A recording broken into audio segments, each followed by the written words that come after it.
Today, we're going to talk about 5 easy ways to heal your mind after a tough week. Some weeks are harder than others, and your normal practices just aren't enough. So, here are some extra ways to heal your mind when normal practices just aren't enough. The first is to take a look at the theory of Maslow's hierarchy of needs. The basic premise is that everyone wants to be the best version of themselves that they can. But this self-actualization can't be realized until more basic needs are met. This concept is a pyramid, with basic needs being at the bottom as your foundation. These include food, water, breathing, and the homeostasis of the body. So, before you can feel your best, you first need to make sure you've had proper food, rest, and water. Even good temperature and blood sugar need to be focused on before continuing. So after a tough week, make sure you have enough sleep, a good meal, and plenty of fluids. You will be surprised how that alone can change your mindset. The second way to heal your mind is to write a gratitude list. By listing the things and people you are grateful for, you can further boost the positive thinking mindset that you've been working on. Try for a minimum of 5 things on stressful days, and take it seriously. It may be hard at the moment to find something positive, but if you sit and put effort into it, you can find things you're grateful for. The third practice is to take quiet time.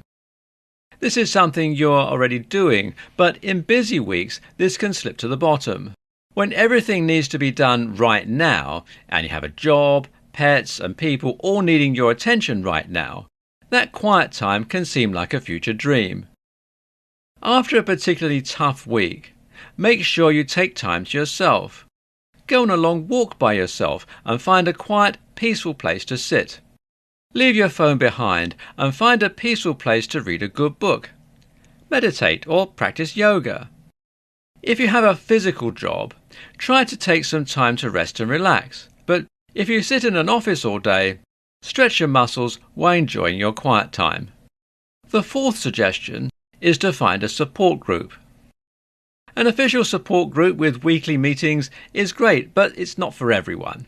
Just having a few close friends that you can share your bad days with, and they can help provide support, is so important.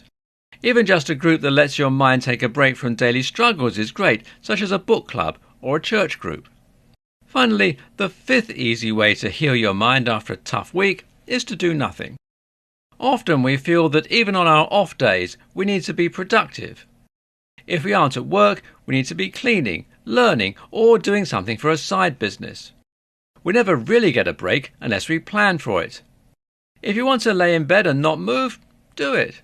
If you want to mindlessly scroll through social media or play some silly game on your phone, spend some time doing that. Allow your mind to shut off and just do nothing for a while.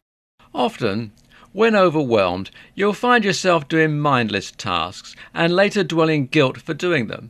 Instead, schedule a time to do these tasks, so that way you won't feel guilty later, and your brain can take a break. It needs it as much as your body does.